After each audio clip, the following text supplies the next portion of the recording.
As everyone knows, we at the Designated Drinker Show are dedicated to raising the bar on craft cocktails. How do we do that? We strive to always introduce you to the most inspiring guests and entertain you with our intoxicating boozy banter, while Gina, as always, serves up her tips and tricks to crafting her delicious creative cocktail recipes. But now we need your help and just a little bit of your time. We'd love to hear what you think of the show and to find out what you want more of and even what you don't. So please head over to designateddrinker.show to complete our listener survey, because what you, our loyal listeners, want is exactly what we aim to deliver. I promise it will only take a few minutes of your time to complete the survey. And for doing so, you'll receive an exclusive invite to our Let's Get Twisted Cocktail Hour, a live online interactive event with me and Gina. We'll be serving up some fun times as we try to answer your questions, deal out a few fun cocktail facts, and of course, share plenty of good laughs. While Gina, as always, doles out her tips and tricks and shows us how to craft 3 amazing cocktails. Yep, 3. So head over to designateddrinker.show, dish out your thoughts, and we'll see you at the Let's Get Twisted Cocktail Hour. Now, the date and time will be determined by survey participation, so go do it today. And hell, share it with your friends, your family, clergy, postal worker, dog walker, I don't know. Anyone you know who appreciates a tasty cocktail and some intoxicating boozy banter. We really can't wait to hear from you.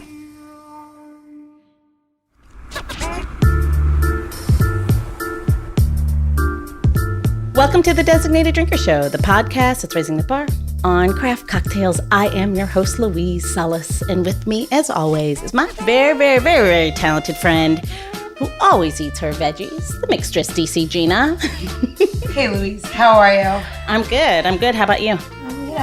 I'm feeling a little vitamin C deficit right now. No, I'm just kidding. I'm good. It's a lovely, dreary day here. I was like, yeah, we'd be vitamin D deficient. Yeah, D, right? Yeah. I don't know. I had a lot of vegetables. I live on a farm, so. You do live on a farm. Yeah, I'm constantly eating something that I'm like, my kids don't want to eat or it's going to go bad soon. So I cannot even have any more Swiss chard in my life. So you just set me up for this. So I'm going to assume since living on a farm, you've kind of grown an all-new appreciation for harvesting your own produce. And how hard it is. So, whole new appreciation. And like you said, it's hard. But did you know that there are people who take farming to the extreme? And they spend much time and effort in growing giant vegetables. Giant vegetables. For a fair? You mean like the ones for the 3,000-pound pumpkin? You're getting there. Okay, here we go. Okay. So, for instance, an Australian teenager holds the world's record for growing the largest cucumber. It came in just a little over 4'3". That's insane. Yes. They're really hard to grow on the vine. Eventually they fall off. Yeah, one would think. Yeah, I would imagine there's a lot of tending to get it to 4'3". My mother only made it to 4'11". Good Lord. Anyway, the world's record for the heaviest pumpkin, you just asked about that. It goes to Benny Meyer of Switzerland. Huh. Get this. According to the internets, anyway, this giant gourd weighed more than a polar bear. So 500 pounds, 1,000 pounds? How much do polar bears weigh? The pumpkin came in. I knew you were going to ask me that question. I Googled it and I forgot. But this pumpkin tipped the scales at 2,323 pounds. A polar bear weighs 2,000 pounds? No, but the pumpkin did.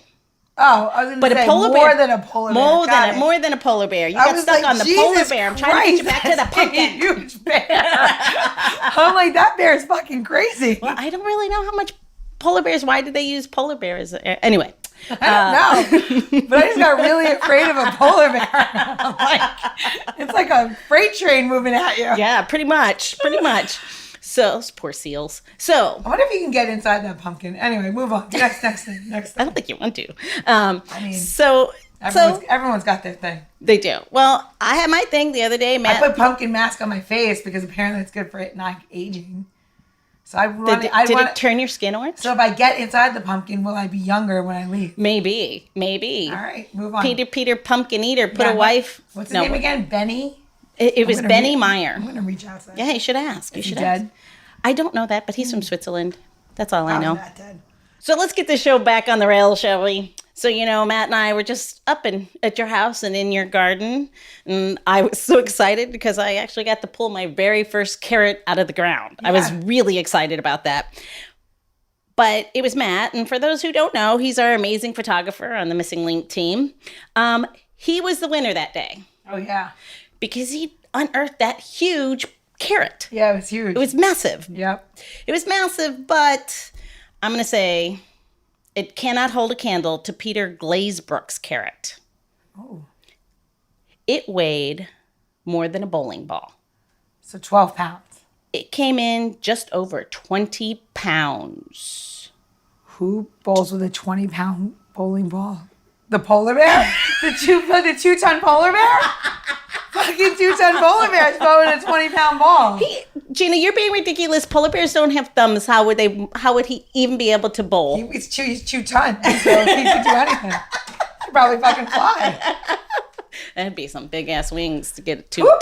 I would love any of our listeners to reach out and tell us if they bowl with a 20-pound ball. Because I pick up a 12 to 15 pounder. Yeah, 15 pound is a 15 pounds. By mistake, and I'm like, my arm feels like it's gonna fall off. I can't believe that. Well, either way, it would be a whole lot of beta carotene. I mean, maybe that'll help your skin too. I could cocktails though. I have to be honest. Yeah.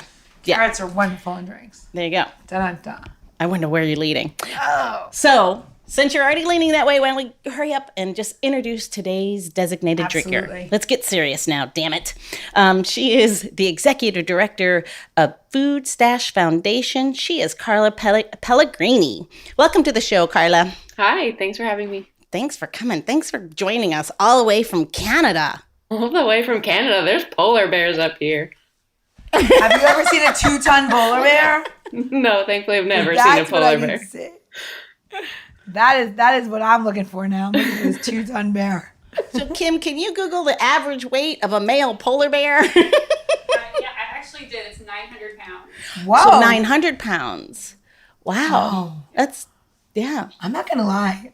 If a 900-pound anything was coming at me and like running, that's pretty much the end for me. I would probably have a heart attack. It probably is the end. No, if a polar bear is coming your way. I heard they run pretty fast. They are. They're very fast. They're fast, right? Yeah, they're very fast. So, but we don't have to worry about that here in the DC area. Unless they get out of the zoo.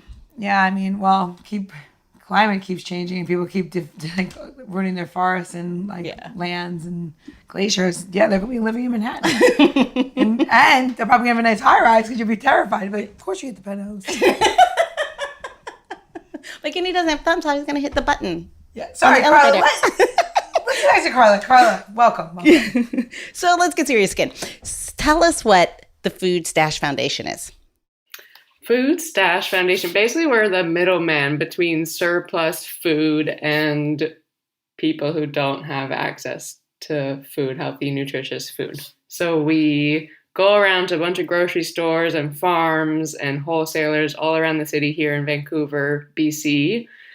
We collect over 70,000 pounds of food every month, and then we redistribute it in a few different ways to other organizations with their own food programs, to families through our kind of CSA-style food box program, and recently through our rescued food market. Rescued food? What's that? What is that? That's a good question. We call it rescued food. We're trying to kind of elevate this surplus food. It's not waste. It's totally edible, extremely nutritious, perfectly good food that, grocery stores, for whatever reason, it's, the carrot is too big or it's approaching the best before date. They will just toss it in the landfill. So we're trying to get in between that process and prevent this perfectly good food from ending up in the trash. That is a massive problem globally. That's not just the United States or North America or Canada. It is a global problem, and it is unbelievable the amount of food that we all produce in general and waste. Yep. What was that number you shared with me when we talked, Carla, when you talked about the percentage of food waste to production? Yeah, and I think globally it's just reached 40% of all food produced is lost or wasted or never consumed. And in Canada, it's actually 58%, more than half. And it's worse in Canada than the US. The US is hovering around 40. Wow. Why? So can I ask you a question? Do you think that has to do with these like giant shopping, like you go to a wholesaler, right? So now people have access to like, Costco's and Sam Clubs. And I don't know, Canada has the same, I think Costco's in Canada, right? Yeah, we do. So you go and you buy bulk food, right? But you're a family of 4. Yeah. You don't need bulk food, right? You need like food. Yeah. And then maybe if you live in like, I don't know, rural Montana or, somewhere where there are polar bears. Yeah, or where there's a polar bear. Like you would need as much as you buy. I think that it's like they did a study, or they're working on a study now about like cleaning products during the pandemic, right? There was never a reason for anybody to do what they did, but people got so nervous they hoarded it. Yep. And I know some people that are sitting on stuff they bought in 2020, and they'll never go through all of it until like 2024. Yep. And they did it with canned food and stuff, and then they wasted it and threw it out. I'm asking you, do you think it's those stores that did it? Do you think it's the giant like refrigerators you have in your house now that become as part of the problem? There's definitely part of the problem that's happening at the household level for sure. Like you go to the grocery store and have no idea what you already have at home. So you just buy brand new groceries for the week or for that meal or whatever. And then you come back and realize that you already had 10 of something. So something's going to get wasted along the line. There's also this whole best before date thing. You see a date and you automatically assume that it's like, if you touch it, you'll perish. And that's just not true. You can like drink your milk 2 weeks after those dates and it's totally fine. And it's the same for all kinds of different foods and how we interact with those dates. But there's also waste at like even before you get your massive grocery cart full of food at Costco wasted a shit ton of food before you got there. And the people who supplied Costco and the farms, like all the way up the supply chain, there's waste for a whole bunch of different reasons. So I live on a farm that we just bought about a year ago, and we have chickens now. And when we planted our garden, we made sure that everything that we had in our garden, because I work with Decent Central Kitchen and No Kid Hungry in the U.S., I didn't want to waste a bunch of food, right? Now I give it away to my friends, and I don't use it in my restaurant because I don't have a license to sell it to my restaurant. So it's illegal here to do that. You have to have, certain licensing to make sure that like, it's safe and whatever, even though I know everything in it is like organic and beautiful. But I feed my chickens all the food, and I found out that you could take like a good portion of like your last crop and you dry it out a bit, and then you can get this milling thing where you can make chicken pellets to feed your chickens through the winter. Oh. So you give them all this good nutrition. Now, this is a very small production, right? This is our house. We have 22 chickens. I don't understand, like, and I understand, people that don't have access to food and feeding them and doing all that, right? But like on like the ugly, gross farm level, how there isn't that connection with the chicken farmers who could use pretty much every single thing except for like tomato. Well, no, they can eat tomatoes too. They like some things that they cannot have, like eggplants. I believe eggplants one. Why you're not giving it to them to produce the pellets? Because in theory, chickens eat a lot of hay and stuff, like which they're not really supposed to eat. They're supposed to be eating grubs and foraging and stuff like that. And I just feel like that's a big misstep when you say that the farmers already have wasted it. I do believe that it is a systemic problem in our societies, in Canada, everywhere it's guilty of not being able to get wasted food or any food to anybody in any city, anywhere. It is sad. It is, that's a pandemic. You want to talk about it? That's but people are like, oh, I'm like, it doesn't affect you. I'm like, it affects a house right next door to you. You just don't realize it. So keep going. I'm so sorry. No, it's true. Sorry, I get super like, this is a hot topic for me. But to that point, there's a lot that we can do as individuals. Correct me if I'm wrong, Carla. I'm sure you will. That we can do on a legislative level. You need to be involved and vote and push those agendas forward and support those agencies that are doing so. Yeah. What do we do? Oh man, there's so many things we can do. So many, like as an individual, like take a photo of your fridge before you go grocery shopping or your pantry. Make sure you know what you already have and that you're planning to make meals with that as opposed to starting from scratch. That's just one little way to make sure that you're not overstocking your fridge, which will inevitably lead to stuff that goes bad. Yeah, and then just meal planning in general, like don't blindly buy whatever looks good at the store. Don't go to the store hungry. Try to have some sense of your meals in mind and buy only the food that you need to make those meals. And then the whole best before date thing is like, just be willing to use your senses before you just blindly chuck something in the trash or ideally in the compost if you are going to throw it away. Smell the milk. Do the water test with your egg. If you think your eggs are old, put it in a glass of water. If the egg sinks, it's still perfectly good. There's lots of little things like that we can do at the household level. That's a good trick. But systemically, yeah, for sure. Like there needs to be more pressure higher up in the supply chain to reduce the amount of waste that's happening right now. So when I talked to Carla the other day, we were talking about the expired before date or best before date. My husband is guilty of throwing out anything that has a date on it. It just like he's ridiculous. So I was really happy to hear from, because here's the thing. Me too. The thing what he does is like we'll freeze meat. It takes a couple days to come out. Of course, you're going to be past the expiration date. And he'll stand there and go, but it's past the date. I'm like, it was in the freezer, Dave. It was in the freezer. It's going to go past the date.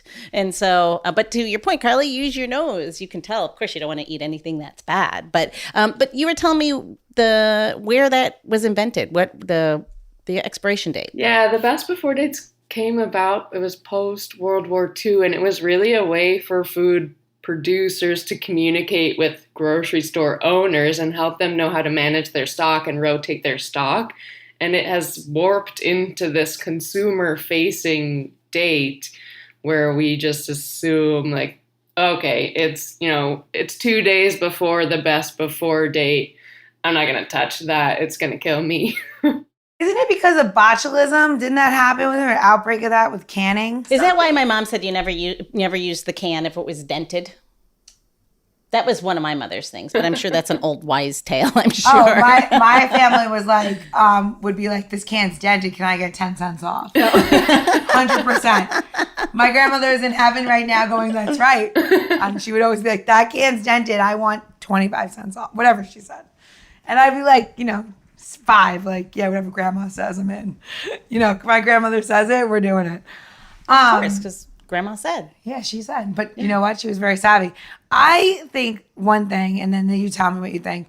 I think the industrial size appliances that now are available that have never been available before also are a big problem. Like, you don't need a giant refrigerator. You don't need 2 refrigerators, and you definitely don't need 3 refrigerators and a deep freezer. Yeah. Again, if you live someplace where polar bears are threatening your life, maybe.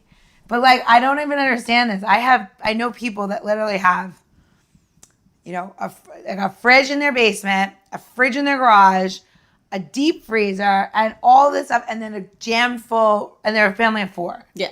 And I do have an extra refrigerator because we just renovated our house, but I only have booze. Yeah. So when the polar bear's coming, He's gonna be drunk. I'm just going to drink all of it, like, mutilate me, but I taste like a fresh IPA. But I think it's the state in which we live in which is excess. I think that's probably a testament or a true example of it. But I mean, I think it's just living in excess. I think it's ruining, and I don't know what's happening in Canada, but it's ruining our systems, our environment. Oh, of course. And people are still starving, which is unbelievable to me. Because Carla was sharing this with me too, that it's not just people going hungry, but it's what's happening in our landfills, right? Yeah. Food waste is really, really bad for the environment. I think what the stat is, if food waste were a country, it would be the 3rd largest carbon emitter in the world. Because if your food scraps or just, food packaged in containers that grocery stores are literally throwing into the bin, into the landfill, if that, it gets buried at the landfill, there's no air, oxygen, can't breathe, so it creates methane, which is like 25 times more powerful, more potent, harmful for the environment than just regular oxygen, which is what happens if you actually compost those food scraps. So it's a huge environmental problem too. We've been working with compost. So a couple of my businesses are in Union Market District in DC, and we have composting systems set up for the Union Market. And in the beginning, we were giving scraps, and people were like really not understanding what we were really doing. And people were like, "Oh, whatever." And the customers are like, there's compost bins, and there's recycling bins, and then there's trash. And then the compost bins are picked up, and they're actually utilized. And what's amazing is like after a few years, we were able to like give back mulch to people. And they're like, "Where'd that come from? And why is it free?" We're like, "Well, it really isn't free. It's really all of your vegetables and everything that you didn't use." I mean, you can't put dairy in the compost bin because that's not good. You can't put meat scraps because they can actually dissipate, but it will attract like raccoons and shit to your house. But you can make your own compost for your yard. Now, I realize if you live in a high rise that's not necessarily like doesn't compute, but you could ask your building where you're living to get this set up for them and then give this back to these giant farmers or people that do all this, different stuff, or even, help with deforestation. I can't say that. I'm from New York. I can't say the word. Anyway, you can help with that because there are a lot of places where they are taking compost and like all that stuff, and they're replanting trees and stuff. So that's another way to do it, right? Or am I wrong? Yeah. Or am I crazy right now? No, it's totally right. Like composting is huge. If you can't, I think the first best option is with your food scraps is to feed it to animals, reuse it that way. If you can't find a farm that needs your food scraps, composting is definitely the way to go. And if you have a yard, you literally just put it in a pile, kind of contain it and stir it every once in a while, and it does itself. But cities for sure, like in Vancouver, the city has its own composting program. Like you put out your green bin the same way that you put out your trash bins and your recycling, and it's actually illegal to have food scraps in the landfill and the trash here. How they enforce that is questionable, but most cities, if you live in an urban area, most cities have some sort of composting program. I used to live in New York City, and you could bring your bag of compost to the farmer's market, and there's some program that way. So there's definitely do your research and find a way to get it composted for sure. That's really interesting because in Northern Virginia, where I live, unfortunately, there isn't a composting program. And you actually, as a consumer, a resident, you have to pay to have a third party come and take it from you. But that's a really cool idea that if you could do something, because we have quite a few farmers markets around the area and most of the major neighborhoods, that's a great alternative to where, because now really in Virginia, it's really hard to be able to participate in that because there's no option for you other than I throw all my old fruit, overripened fruit over the back fence into the woods. I mean, I think it's okay. But we have raccoons, we have fox, we have all kinds of birds, so deer. So I like to think I'm at least contributing somehow. Don't you think though that you have to push local legislation? I mean, you have to start pushing. You have to be like, yeah, you have to. I know enough people. We've had John Chapman on the show. Yeah, enough people in the neighborhood to be able to kind of push that agenda. Thank you for giving me that insight. I would have never thought of that. Thanks. Yeah. It's interesting to also say that this is a business, right? So obviously the manufacturers want you to throw out your food. Yes. They want you to throw it out because you're going to buy more, and at the end of the day, it's profit. Yep. You know what I mean? They're just making more profit off of your ignorance. And in this case, ignorance is not bliss. What you're doing is you're ruining the environment for generations to come. And people are still, and again, back to what you're doing, Carla, is people are still do not have access to healthy foods. Yep. And that is crazy. It's still, again, crazy. Totally crazy. You know what else is crazy? What? I don't have a cocktail in my hand. Yeah. All right, so we're going to make a mezcal drink, and we're going to be using carrot juice and pineapple, which is kind of, seems kind of silly, but it's really appropriate with a little bit of cinnamon. in the mix. And the first thing we're gonna do with this drink is it's a little bit different from the way you build it. Is that I'm gonna put salt on my glass, and if you don't want to put salt in your glass, then you skip this process, and it's not even part of your what you're doing. But if you are gonna put salt in your glass, I don't really love a fully rimmed salt glass. I like it when it's just a little lipstick print. So I make like a little circle on my glass. And I'll make one on my second glass, 'cause I'm making one for Louise because she thinks I work here. And I'm going to use a little bit of salt. And basically what you're going to do is just going to tap your salt ever so slightly.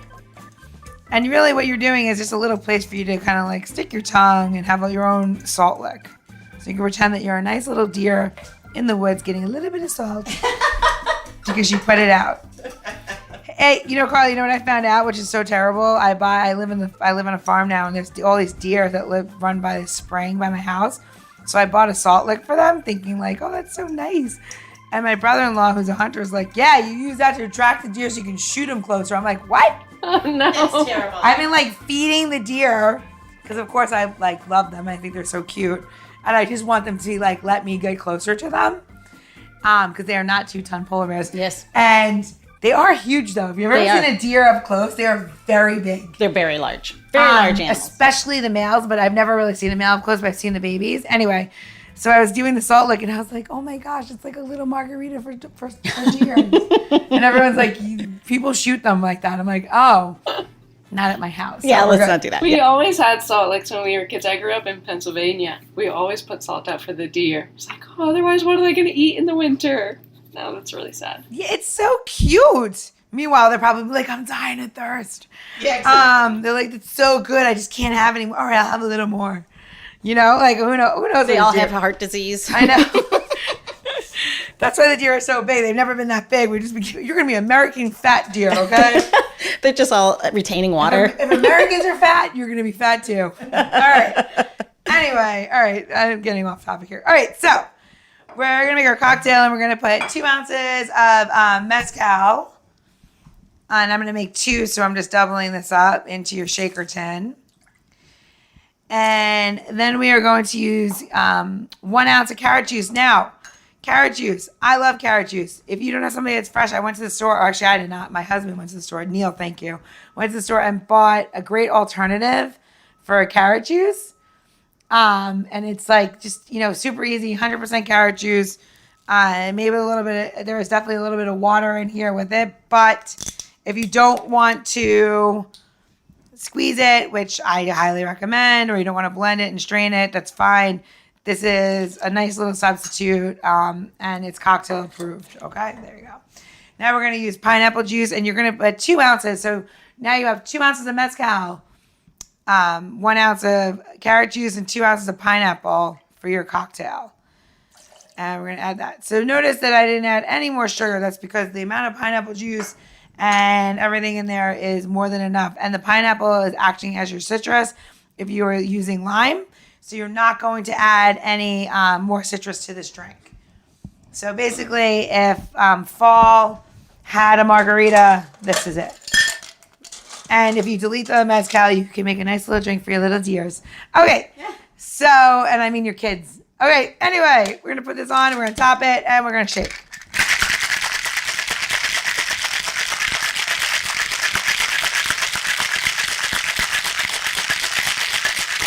I'm like salivating. I don't know why. The carrot juice, it smells so good. All right, so now this is your personal preference. You can serve this over ice, or you can serve this up. It's such a beautiful color. Either way, delish. And the pineapple, you can smell the pineapple. It's so crazy. Makes this pretty like corally color because of the carrot juice. And it's really just yummy. And if you don't like mezcal and you're like, ugh, mezcal is disgusting, but I really want to try this drink, bust out the vodka, friend, because it's going to be delicious too. So no big deal. And that's it. I can't wait. Just a delicious little ode to not being a pumpkin. Don't call me pumpkin. Isn't that what we said? Yes. I'm not your pumpkin. So the cinnamon is a garnish, everybody, which it is. Right across the top. Boom. Right in that little float. Sold. Cheers, Carla. Cheers. It's 8:45 in the morning here. Now That's why it's we're healthy. talking. That's why it's healthy. It's carrot juice, pineapple juice. It's mostly healthy. It's breakfast drinks. It's like my breakfast smoothie. cocktails. Ooh, this is delicious. Jan, this is so good. It's refreshing. Like, I always worry, pineapple always makes me think, oh, it's going to be super sweet. It's not. It's really lovely. It should be like a little earthy. Yeah, a little earthy with the carrot, but it kind of rounds out with that pineapple. I love it. Little smoky, little earthy, little fall colory, but not pumpkin. Yes. I hate pumpkins. I hate pumpkin. It's everywhere. Pumpkin right? spice is Pumpkin everywhere. spice. Now, I love let me change that. I love pumpkin in general, but it's just everywhere. It's overkill. Like, I don't need a pumpkin coffee. I don't understand that All right, myself. I'll lie. I have one pumpkin coffee a year, and then I don't want it anymore. Only on principle. Okay, then. I have to have one. Just one. Yeah, because I always think I am a I'm like, oh, I should try a pumpkin, and then I'm like, well, it's good, but coffee's black. Damn There it. should be a cream in it.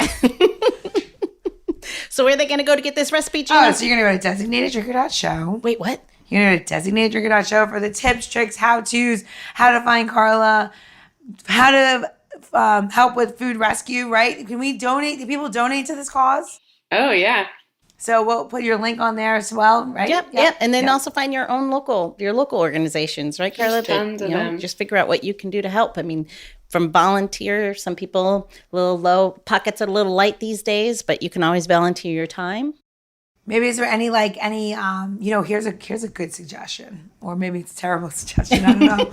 I've had a couple of cocktails this morning. Who knows? Nonetheless. What if there was a way that you could have a template of something that you need to send to your local legislation, right? It says you have like a letter pre-done for people, and then they just put in, I'm in Alexandria, Virginia. I'm in Arlington, Texas. I'm in blah, blah, blah.